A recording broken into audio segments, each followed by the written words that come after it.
紫藤花各姿态全面讲解。花青加曙红变紫色，紫色偏红或偏蓝都可。最后笔尖蘸花青，花苞一笔点。半开的在花苞基础上加一小笔。全开的颜色有区别，先调满太白，再调紫色至笔头一半，最后笔尖蘸花青，两笔点齐半，两小笔点一半。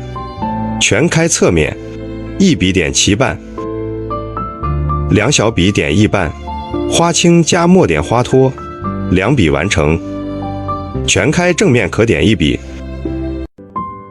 花青加藤黄变绿，中锋用笔画花柄，最后藤黄点花蕊。